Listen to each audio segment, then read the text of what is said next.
pun napa nggih, petarung yang baik, pun napa pembanding yang baik nggih. Niki kula sudahi mungkin piyambake badhe bantah nggih monggo dan saya tidak akan bantah lagi. Jadi kenceng niku namung teng pondok mawon. Lah niki keluarga pondok dikencengi. Wassalamualaikum warahmatullahi wabarakatuh.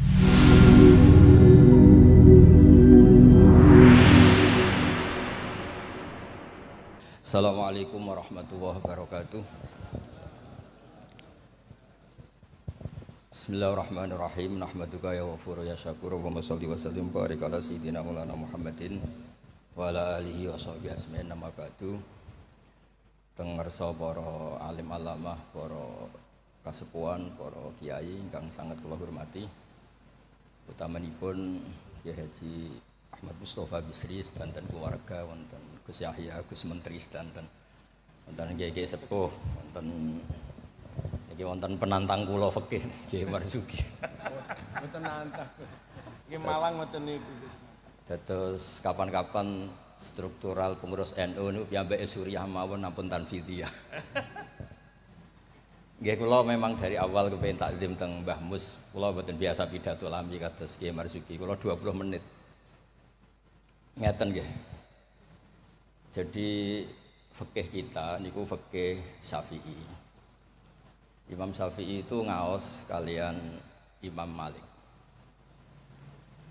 Ngaos usul fikih kalian Muhammad bin Hasan Asy-Syaibani, muridipun Abu Hanifah. Niki penting kersane sanad terjaga. Teng mriki riyen wonten Kyai Bisri, murid saking Kyai Khalil Harun. Kyai Khalil Harun keluarga sarang, muridipun kakake namine Umar Harun. Riyen alim-alime Kyai Sarang sakwise angkatipun Mbah Ghazali, angkatanipun Mbah Ghazali Kyai Umar Harun, termasuk guru-gurunipun Mbah Dowi, gurunipun Mbah Muhaimin. Sedanten keluarga kula Lasem nate ngaos Mbah Umar Harun, termasuk buyut kula kandung namanya Mbah Dimyati. Lalu ini alhamdulillah wau Kyai Marzuki mun panjang lebar rangno fikih. Dan alhamdulillah tuduhannya selalu gak sah. Nggih. Kula matur alih Gus Samtong, Kyai Marzuki senane gak ngesano sembelian, kula bagian sing ngesano.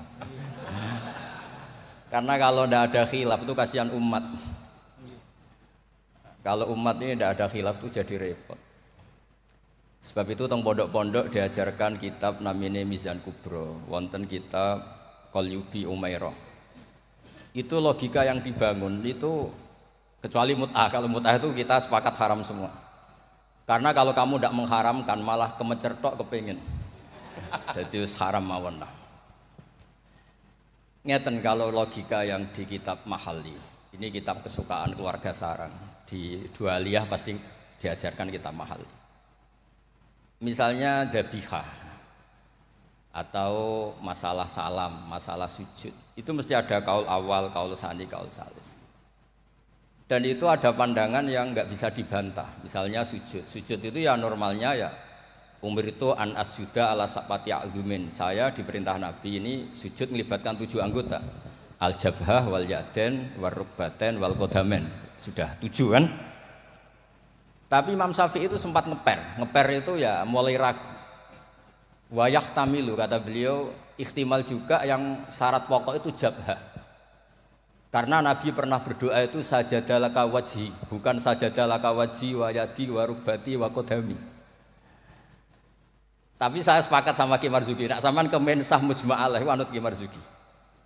Nek sampean kepengin dadi Kyai sing apian anut kula.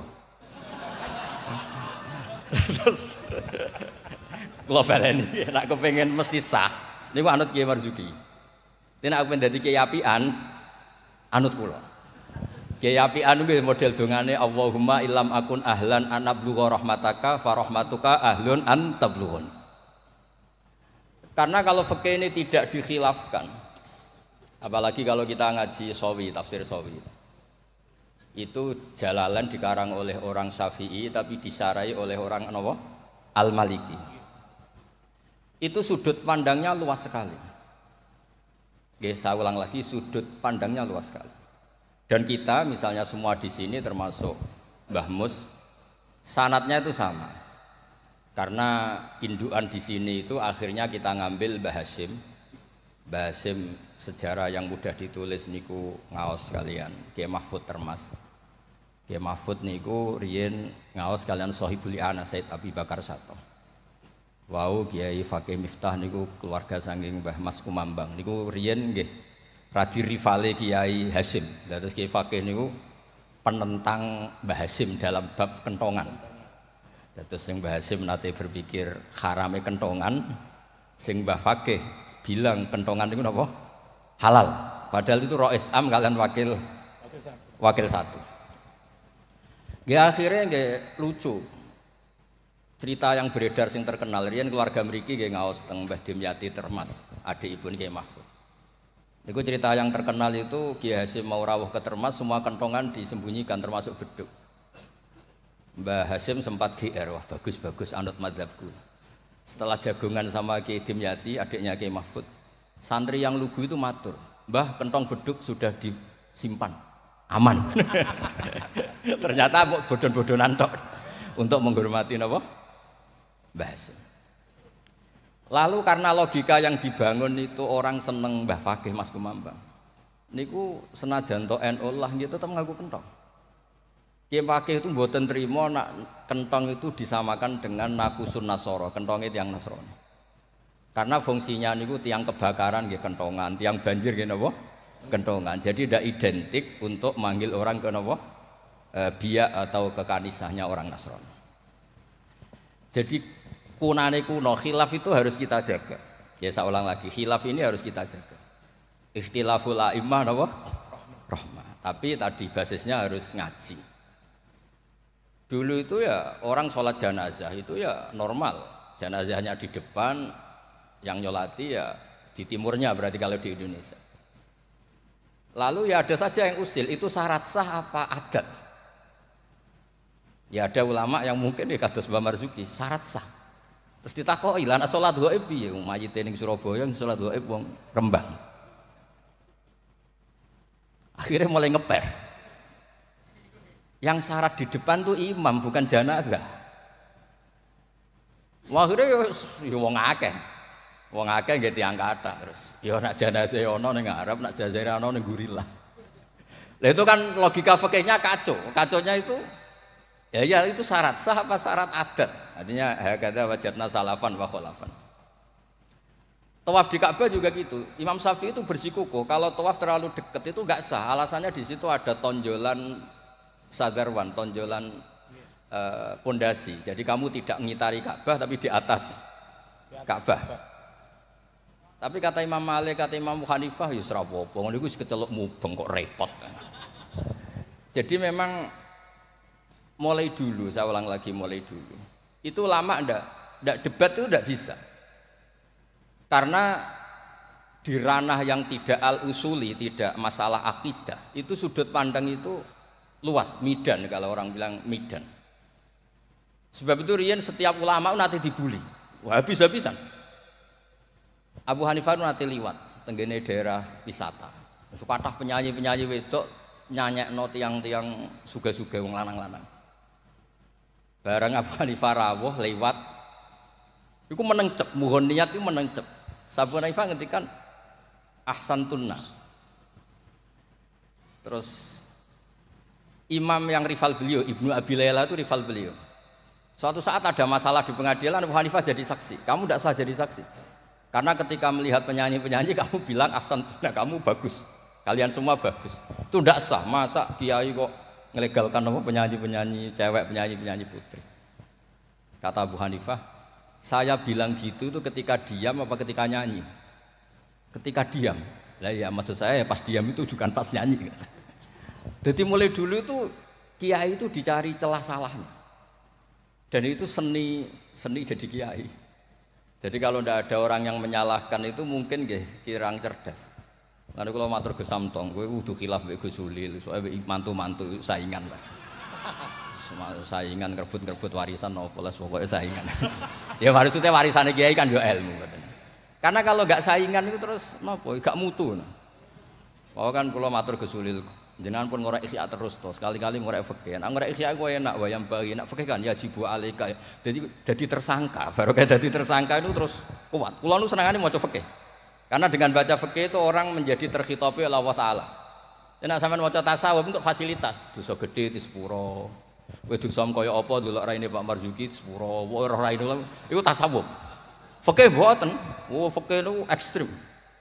Dunya ora iso diwaris durunge utang dibayar, termasuk utang haji ning Allah taala. Wis pokoke ditersangkakan, tiang niku ditersangkakan. Ora kober.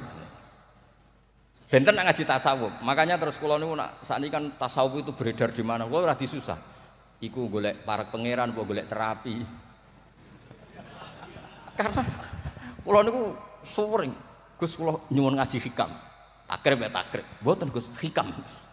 Maksudnya piye karena terus ayem ngono kan dadi gampang kabeh. Nak fikih kados Pak Marzuki wau takbir diaudit. Opo wis salah. Lah tasawuf mboten guya-guyu eling pangeran wis koyo wali ngono penak. Fikih niku repot muni Allahu Akbar kepanjangan A niku nggih salah. Allahu Akbar itu salah, itu jadi istifham. Berarti maknanya apakah Allah itu maha besar? Tapi nak cara kula iku sing maknane istifham Pak Marzuki sing maca dhewe iku maksude ya Allahu Akbar Allah maha besar. Wong sing maca dhewe kok sing maknane iki. Jadi niki tapi kena mesti kepengin sahanut Pak Marzuki. Tapi mau nak kepengin dadi kiai apian anut kula. Kula niku saking senenge kalian umat Rasulullah sallallahu alaihi wasallam, saking senenge. Niku kitab mazhab apa saja kula waos. Untuk supaya wong Indonesia iku ya ono sae lah. Wong-wong dia ya darani ra salah nggih. Ono sae tak golek-golekno. Wes golek-golekno. Nanti mungkin Pak Marzuki nyari masalah warid sama maurud. Itu di antara kelebihan Imam Ghazali. Awal ngarang Ihya itu di bab Thaharah. Di bab Al-Muzal wal Muzalbeh itu diantaranya beliau tidak membedakan antara air dikucurkan sama air najis bena ijanatin fiyama wa bena iradil ma. Termasuk enggak bedakan masalah kulate. Sudah sadar termasuk. Karena yo repot. Terus ampun maos lho. Terus kula niku alhamdulillah, kula niku diundang pengajian umum nak mboten wong sepuh ya mboten purun. Terus jangan berharap Gus Samtong, Gus Takiuddin bisa ngundang kula. Nate ngundang kula mboten purun. Mbah Mas Duki ampun kapundhut. Nah Mbah Mus mboten wani kula. Kula nu sing mboten wani nolak niku khore Mbah Hamid, mergi Mbah Hamid itu misanane Mbah kula. Mbah Mus. Nek sing nom-nom ngundang niku nggih ra dikualat kira-kira. Mboten krana napa-napa, kula niku nyen kiai tenan, maksudnya mulang ngaji terus mboten. Nak Pak Marzuki ora dipetarung ya, Pak. Petarung ya, Pak. Wonten mawon kurbane niku wonten mawon sing mboten san mboten. Tapi itu sae lah, memang ilmu harus di. Jadi kalau misalnya tawaf tadi. Tawaf itu banyak ulama yang mengatakan betul bimanzilati sholat, tapi ya tidak se-ekstrim banget kayak sehingga Said Muhammad itu punya bab namanya tawaful haid. Tawaful haid, tawafnya orang yang haid. Padahal tawaf itu kan harus suci. Tapi masalahnya kadang pas dia haid, pas harus tawaf nopo? Ifadah. Itu banyak ulama yang mengatakan ya sudah tawaf saja. Tapi nunggu waktu yang mepet. Nah, karena mepet ini penting untuk ilah hadid darurat.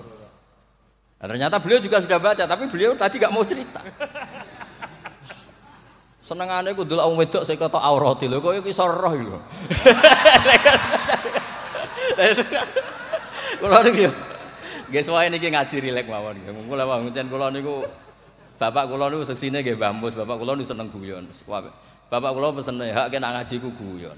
Wong ning omah wis mikir utang, mikir macam-macam. Lho bareng ngaji kok mbok teror gak sah niku. Sakake maksudnya niku. Rai-rai bingung niku kan pun kathah. Dadi ngaji wis guyon, santai mawon. Tapi mboten tasahul. Saya ulang lagi tidak tasahul. Ada dua orang itu sering naudzubillah ya, sering selingkuh, nakal lah. Ya nasabnya agak jelas namanya orang nakal. Ini cerita di kitab Mizan Kubra.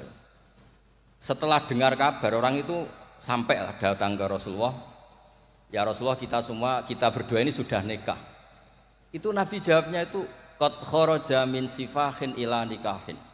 Ini sudah keluar dari status perzinaan menuju napa? Nikah. Dan Nabi tidak bahas masa lalunya. Sehingga dalam tradisi Jawa itu di fikih wali itu anut Syafi'i, tapi orang ngungkit-ngungkit itu anut Hanafi. Maksudnya gini, produk putri yang tidak dari nikah sah itu kan tidak bisa intisab ke bapaknya. Jadi di bab ini anut Syafi'i, si bapak ilegal ini tidak sah jadi apa? Wali. Tapi mengapresiasi nikah bagaimanapun itu cara keluar dari sifah, keluar dari status perzinahan. Satu-satunya cara misalnya gini, hari Ahad itu masih selingkuh, sekali malam Senin itu nikah, berarti status baiknya adalah qad kharaja min sifahin ila nikah. Jadi ilmu itu banyak dan sudut pandang itu banyak, karena ya tadi fikih itu masalah furu'iyah. Ada ulama yang agak kritis tapi ya gimana gitu. Misalnya begini, pelanggaran tertentu itu sanksinya itqu raqabah, memerdekakan budak. Kalau tidak bisa lagi begini, terakhir puasa 2 bulan. Nah ulama ini ngerti si pelanggar ini raja kaya raya, tujuan sanksi itu kan memperberat. Kalau disuruh merdekakan budak gampang sekali karena dia orang kaya, maka sanksinya langsung disuruh puasa 2 bulan. Alasannya yang namanya sanksi itu yang kira-kira orangnya itu kapok. Ini kalau sekedar terkait uang, itqu raqabah itu gampang sekali. Apalagi kalau misalnya mun ngantem mriku mawon ben gak kulino ngaji umangan pun. Sama lagi, misalnya di kafaratul qatli yang khata' atau kafaratul yamin. Fakafaroti tamu asyaroti masakina seterusnya atau apa sajalah. Kan biasanya kafarah itu sosial dulu. Saya ulang lagi, biasanya kafarah itu sosial dulu, merdekakan budak. Jadi budak itu kan tidak enak betul. Jadi budaknya kiai aja agak enak, apalagi budaknya orang nggak soleh itu tidak enak betul jadi budak. Sehingga semangat Islam semua kafarah itu bentuknya itu itqu raqabah. Tapi si raja ini kaya raya, kalau disuruh merdekakan budak atau ngasih makan 10 orang miskin, etam itu mudah sekali. Sanksinya puasa saja biar kapok, karena dia cara pandang tujuan sanksi itu bikin kapok. Agak masuk akal. Tapi banyak ulama yang cara pandang ini ada jumlah muqtaridah sedikit. Saya dulu sering sowan Mbah Mus, yang paling saya kenang itu nasihat ini. Nak jare badolah, wong loro, nak rawali yo sering nyetel radio. Pilih aja itu kalau instingnya tidak insting wali ya pengalaman, apa? Karena fatwa fikih itu butuh tajribah, butuh pengalaman. Begini. Merdekakan budak itu bagus, menguntungkan yang dimerdekakan. Enggak penting yang merdekakan ini mudah apa enggak. Semangat Islam itu menguntungkan orang lain ini enggak penting. Saya ulang lagi ya. Kalau ulama yang pertama tadi, ba'duhum itu. Kalau disuruh merdekakan budak atau ngasih makan orang miskin kan mudah sekali bagi orang kaya raya. Sanksi yang berat dia disuruh apa? Puasa. Masuk akal dari segi pelanggar ini. Dari segi pelanggar ini, tapi dari segi sosial, menguntungkan mana? Merdekakan budak apa puasa? Budak. Merdekakan budak. Lah sekarang Islam tuh lebih berkeinginan merdekakan budak apa berkeinginan ngasih sanksi orang ini? Merdekakan budak, falak tahamal aqobah, wa ma adraka mal aqobah fakku raqobah. Akhirnya ini jadi ulama yang minimalis, dibully cara sekarang. Makanya kata ulama yang wali, wis ora usah dipikir urutane ning Quran ngono ya ngono, ora usah dipikir. Ini jenis wali. Yang jenis peneliti, semangat Islam itu merdekakan budak. Ketika Pak Marzuki naik langsung maju. Kula niku sering delok beliau, tapi penyen petarung angger fatwa niku ana korban. Tadi petarung. Ya bagus lah, memang fikih itu butuh munazih itu petarung. Supaya ilmu itu hidup, bukan petarung yang tadi pakai santet, pakai apa enggak. Memang ilmu lah. Ya dulu itu sama masih ingat debatnya Mbah Mun sama Mbah Zal itu kalau guyon gini, kiai gede nak diundang ning desa ku apike teko ta ora. Ana sing bilang ya apike teko lah sakake wong desa. Tapi survei membuktikan apike ora iku kan jobe kiai cilik. Dimbat pisan mbek kiai gede. Itu kan harus ada sudut pandang itu. Terus adabe. Lah iya makanya kan yo rono pas orang ngaji kan iso. Sing rapas salam templek lah kok angel temen nerangno. Lho kan kalau lho kula niku ngalami, kula jare wong akeh rak kiai gedhe, nek diundang teng desa mboten purun. Tapi teng kiai desa kula sering niliki. Oh seksine kathah pangeran nah, nek kurang akeh. Kurang top, kula ayu sen akbaru syahadah seksine pangeran. Kalau sering iki desa kula tiliki. Termasuk nyun sewu kadang kula betani terjemah UI, kula sukani Ibris, kula sukani terus kula sukani kitab-kitab akidah Mbah Sakur akidah. Karena tadi, nah aku teko muludan ning desa, kas musolae muk pira. Terus digo nyangoni kiai ketua Tanfid Jawa Timur. Wah, iku ngentekno kotak yakin. Iku ra merakyat iku. Lah ana alasane tawadhu, istilii pas ora ana salam template. Istilii diaturi. Mboten iki mboten sok-sokan suci mboten iki cerita mawon. Artinya sudut pandang itu selalu ada. Kula cerita bolak-balik. Kula nate diundang manakiban mboten teko. Tujuan kula lho kiai cilik mangan daging arang-arang salam aku teko. Tenan kula mboten teko, ketemu kiai sing teko. Matur nuwun Gus gak teko. Aduh aku gak lakon katanya, aduh aku gak lakon. Loh kalau saya datang jatah saya 50.000 sampel mesti teng kula. Piyambake untuk suwiran-suwiran niku. Lah maksudnya niku ijtihad. Jadi ijtihad itu mau ndak mau. Mulane kula niku sirine kenapa kula diundang Gus Ipul ora teko, wis Pak Marzuki wae niku jatahe Pak Marzuki. Dados kedah mikir lah. Karena memang ini ranah ijtihad. Saya ulang lagi ranah. Saya berkali-kali bilang, ijtihad itu sudut pandangnya itu banyak. Ada orang saking senengnya Nabi itu sowan Nabi terus, ingin melihat wajahnya Nabi. Itu bagus namanya kangen ya sowan. Banyak juga sahabatnya nggak mau sowan, alasannya ganggu.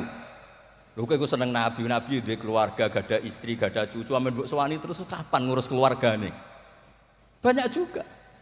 Ada sahabat yang suka melihat wajahnya Nabi sehingga kalau sifli wajah Rasulullah secara fasih bisa nerangkan. Ada yang ditanya, sifli wajah Rasulullah langsung nangis. Saya ini tidak pernah melihat wajahnya Nabi. Tapi Anda kan sahabat. Saking takzim saya tidak berani menatap muka Rasulullah SAW. Ada ulama yang sholat sof awal terus wali. Yang pol guri ya wali ketika ditanya, kok sok-sokan suci wani kok ngarep. Jadi nak sholat kok guri terus. Ya jadi wali. Banyak juga wali yang ditanya, kalau kamu di surga keinginan terbesar apa? Kata wali-wali kan an-nadhar ila wajhillahillah ta'ala, melihat Allah Ta'ala. Kalau dia enggak, unazzihu dzalikal jamal an-nadhari misli. Mripatku tahu delok dangdut, mripatku tahu delok gambar sing ora jelas-jelas. Maka akan saya sucikan Allah dari mata yang sudah pernah macam-macam. Dia ono wali sekepening swarga gak pengen delok pangeran. Unazzihu dzalikal jamal an-nadhari misli. Allah akan saya sucikan dari pandangan saya karena pandangan saya ini sudah sering maksiat. Karena kalau kita melihat Allah GR hanya mentang-mentang Rois Tanfid Jawa Timur misalnya. Terus ditakoki pangeran, kue meripat yang sama, tahu bogo maksiat tau ora? Nate Gusti. Kok kemudian aku? Itu yo repot. Tadi mboten iki cerita mawon nak nglarakno atine Pak Marzuki kersane dadi kafarah. Ya karena bagi yang tidak disahkan tadi mungkin yo gelo maksudnya itu. Nggih, mungkin nggih gelo. Tapi memang dimuin seperti yang dikatakan. Makanya beliau fair secara ilmu itu dimuin. Tapi nanti kalau sudah ngaji Mahali, Qalyubi, Umairah, terus Mizan Kubro, khilaf-khilaf itu banyak. Kayak tadi Qat'ul Khulqum itu semangatnya tuh Qat'u yang izhakur roh, apa Qat'u yang potong. Nah itu kan ulama masih terus berdebat. Ya namanya ulama ya tadi cara pandang itu pasti banyak. Makanya kenapa itu ada khilaf. Bahkan semua muridnya imam itu akhirnya mengkhilafi gurunya. Fa'inna Ahmad niku muridnya Imam Syafi'i, tapi khalafa Syafi'iyan. Wa Syafi'i muridnya Malik, akhirnya khalafa Malikan. Kenapa menjadi khilaf? Karena sausé diangen-angen niku nggih. Misalnya Jumatan. Jumatan itu cara jenengan itu kan harus orang 40 syarat sah. Tapi pertanyaannya, kampung situ yang mau Jumatan baru 20 kok disuruh berapa? 40. Wong sing gelem Jumatan mau 20 dikongkon pinten? 40. Jadi sudut pandang itu terus kenapa kok 40? Katanya kalau 40 itu mesti ada walinya. Lah sekarang orang 1000 pun nggak mesti ada walinya. Terus kedua, dikatakan 40 itu mesti jam'un kelompok. Lah 12, 20 juga sudah bisa disebut apa? Jam'un sudah dikatakan kelompok. Mulane kula nate Jumatan teng pedalaman Purwodadi. Kula riyen sering ngebis teng Jogja lewat Pati Ngidul. Pas wae Jumatan niku tiange namung 6 napa 12. Santri kula niku tamat MGS Sarang. Diabeki ada kula mboten. Jenengan mboten ada gak. Niku maca Fatihah Pak Marzuki. Niku kaya wong ape kelahiran niku kula crita bolak-balik. Bismillah. Wis kados perjuangan tenan. Aku ngomong ngene, aku sing menusa ora mentolo ora ngesahno apa meneh pangeran. Mergo macane Fatihah. Wis dinas perjuangan. Kaya wong ape kelahiran. Aku nak ape ada Allahu arhamu minni. Umpama aku juri we tak sahno mergo ora mentolo apa meneh pangeran. Mosok wis kangelane ngono, hasilé mboten apa? Sah. Mboten iki cerita mengke penantang fakihnya anak badhe ngendikan nggih monggo. Karena ini agak dolim saya, karena kan saya kedua. Tapi enggak apa-apa nanti Mbah Mus mesti pareng kok kalau jenengan bantah salah tidak apa. Tapi kok ngarepe pangeran duet malah dubat lagi nanti. Nah debat malah ngarepe pangeran kadose menang kula karena kebetulan secara status niku wong sakit mai Quran, ahlu wa khosotu. Kayaknya saya agak spesial lah teng mriku. Terus ilmu itu harus tadi, saya ulang lagi. Karena kalau pertanyaan itu bisa mujab, bisa nafi. Saya ulang lagi, pertanyaan itu bisa mujab, bisa nafi. Misalnya begini Pak Marzuki, dibalik pertanyaannya. Wong sing isane salat muk ngono, iku apike salat apa ora salat? Dibalik pertanyaan. Ndak ini MC-nya maaf ya, nanti setelah ini Pak Marzuki lagi terus saya ndak akan bantah lagi. Karena saya ini wong legowo lah. Mbok beliau ngadili kayak apa saya insya Allah ya ndak mandi, nggak ngefek. Cara kula wong partai politik loyalis saya terlalu fanatik. Nggak ngefek. Pertanyaannya jadi balik. Dhisik ceritane Wali Songo iku salat sementing salat, rubuh gedang lah. Ya saya ulang lagi, orang yang belum bisa sholat sempurna, itu apik sholat apa mboten? Sholat. Sekarang dibalik Pak Marzuki. Orang yang baca Fatihah tidak benar, kita bisa mentakhrij, takhrij cari solusi. Anggap saja itu wiridan. Kalau Fatihah kan wajib pakai tajwid. Tapi kalau dianggap kalimah thayyibah, kan kalau orang tidak mampu Fatihah kan penggantinya itu enggak niat maos Quran. Enggak niat maos Quran. Setuju nggih? Dihitung aurat mawon pengganti Fatihah sehingga tidak harus pakai apa? Tajwid. Maksudnya boleh, wae kalau ini punya apian, mau tak golek-golek no. Tapi ampun mut'ah loh, kalau mut'ah mang kula sepakat lah. Kalau yang ngoten-ngoten niku pun kula niku apian, pun bab ngoten niku apian. Kula niku sinau niku tenanan, kula nak sinau nganti nangis. Lho kula niku nyuwun sewu niku mboten sombong. Saya itu di rumah, takokno tangga-tangga kula. Ku nak mangan nggih sithik, pakaian nggih sederhana. Kula niku isin sampeyan ketemu pangeran gara-gara kecelok wong alim, salami templek diciumi tangan terus sampeyan tak takoki pangeran. Nang iku tok hasile. Kula niku gadah anak saking bapak. Bapak nanti dawuh Pak Hamid Pasuruan.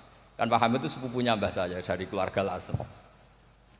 Ketika beliau dihormati sedemikian rupa oleh banyak orang itu, lho cung aku saleh, nggo salehku dhewe ngadepi pangeran kok untuk donya iku hisabe rak repot. Makanya terus Mbah Hamid ngomong ketika dhuwit wong dikekekno, ben hisabe ku ringan. Lah kula nggih ngoten sakniki ngalami wong hormat sedemikian hormat. Dadi kula niku bangun pondok iku ora niat pondok kula ben gedhe, ngirangi dosa. Mergo wong nyumbang yo rada kacau, nak 100 juta nggih pondok Gus jenengan 1 juta. Cara 100 juta sing kula pribadi mungkin nggih polah mun nyimpen tiang kathah wau cara power. Wong nyumbang yo rada suudon mek kiai kan niki 100 juta Pak Marzuki pondok nggih jenengan 1 juta. Cara diwalik nggih wau ngabsen rodo sing makmum wau cara beli. Dadi wong nyumbang yo alhamdulillah kok ora dinakalan niku. Lah akhirnya untuk mengkafaro itu ya kudu dibangun wong pesene kan nggih napa? Pondok. Jadi mulane sirrul ulama, rahasiane ulama itu bangun pondok pancen ngilangi dosa. Pancen kan nganggo pondok. Lah nek simpen kan suatu saat kamu tergoda. Nggo ayo apa-apa ya kan gitu. Nah, terus menyangkut tadi yang madhep ngalor tadi Pak Marzuki. Kita yang orang NU kan sering dikritik mereka bahwa Rasulullah itu idan sorofa min sholati itu akbala ali nabi wajhi. Memang akbala nabi wajhi. Jadi kalau versi mereka benar-benar menghadap ke timur. Terus kiai kita kompromi, ya suara madhep wetan tapi madhep ngalor. Ya resikonya tadi pelengahan tadi. Itu saya tahqiq baca di Fathul Bari di sarahnya Bukhari. Filosofi Nabi menghadap ke andekan di Indonesia ke timur. Kalau konteks Indonesia ke timur itu untuk memaklumatkan kalau sholatnya sudah selesai. Jadi sebetulnya itu bisa diganti gerakan apa saja yang memaklumatkan kalau sholat itu sudah apa? Selesai. Takutnya Nabi ada orang yang iktamma bihi walam yadri annahu qad qada sholata. Takutnya itu ada orang makmum ngiranya Nabi fi sholatin ternyata sudah ada sholat. Berarti apa? Makmum ini rabtus sholatihi biman laisa fi sholatin. Berarti makmum ini menggantungkan sholatnya sama orang yang sudah tidak sholat. Misalnya begini, andaikan Nabi tetap posisi tahiyat akhirah madeg ini. Nabi tentu khusyuk anteng. Terus Gus Samton datang ngiranya saya masih sholat makmum. Usolli apa makmuman.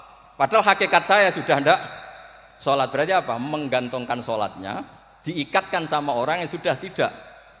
Nah karena Nabi takut seperti itu, beliau menunjukkan gatu gerakan fisik yang menunjukkan kalau beliau sudah tidak sholat. Makanya sirinya kiai-kiai alim itu kalau misalnya nggak merubah posisi karena sanad torekohnya gitu, bilang astagfirullah mesti kenceng. Bersalam astagfirullah. Karena ini untuk memaklumatkan ini sudah ada sholat. Ya clear nih. Maksudnya itu pentingnya ngaji tenanan, maca kitab tenan. Kulo nak diundang tiyang nak mboten pernah sepuh tak anggap haram tenan. Wis mboten haram tenan. Karena yang belum diundang pun kathah lah sudah. Kalau yang sing sinau tenanan sudah bisa dihitung dengan jari. Jelas termasuk kula lah, mboten niat sombong termasuk kula. Nah Gus Samtong ora percaya saingan mboten apa-apa. Mau ge cocokan wae kula, ora apa Gus, bisa wajar. Nak tengen kula tak kei kitab. Mboten ate kula tangkel iki mantune Mbah Mus semari dasi gedhe, pokoke kok takon ngaji wis kula. Cucu-cucu Basim banyak ngaji sabut nanti kalau tangkleti macam-macam. Jadi penting supaya kenapa tradisi toriko banyak orang-orang soleh yang tetap menghadap barat, tapi astagfirullahnya dikeraskan untuk maklumat kalau beliau sudah enggak sholat. Jadi enggak apa-apa sampai ndak akbal alin wasi enggak apa-apa. Karena sudah kadung dipakai kubu sebelah adat itu. Biasanya orang kalau sudah dipakai ya sama seperti nasibnya kunut. Jelas mazhab Hanafi itu tidak kunut. Orang Syafi'i kunut. Tahu-tahu sekarang jadi politik identitas. Ini nggak berani nggak kunut. Bisa dicoplok dari tanfidiyah kalau bilang. Meskipun ngajinya kunut itu sunat, tapi ngalah-ngalahi wajib itu politik identitas. Berisiko betul. Makanya pernah Allah Ta'ala disifati aja nggak terima pernah. Assalamualaikum warahmatullahi ta'ala wabarakatuh. Ada ta'ala. Padahal ta'ala maknanya moho luhur. Mubalek berikutnya karena tidak ormasnya tidak sama. Assalamualaikum warahmatullahi tanpa ta'ala wa barakatuh. Wong kok hasute ngono, wong apa disifati ta'ala kok ndak terima. Assalamualaikum warahmatullahi tanpa ta'ala wa barakatuh. Jadi kalau nuruti kelompok itu nggih ngoten niki pun napa nggih petarung yang baik pun napa pembanding yang baik nggih. Niki kula sudahi mungkin ambek badhe bantangi monggo dan saya tidak akan bantah lagi. Nggih pokoke kula suwun perilaku yang salah dibenerin sesuai dawuh Pak Marzuki. Tapi nak kadung kowe ra iso. Tak golek-golekno dalil. Wes aku nak ketemu Nabi itu tiyang sae. Nabi nak ngendikan wong dosa ngene elek. Tapi Nabi yo ngendikan syafaati li ahlil kabair min ummati. Yo nyalahno tapi nek kadung salah yo disafaati. Ora kadung salah dibles. Assalamualaikum warahmatullahi wabarakatuh.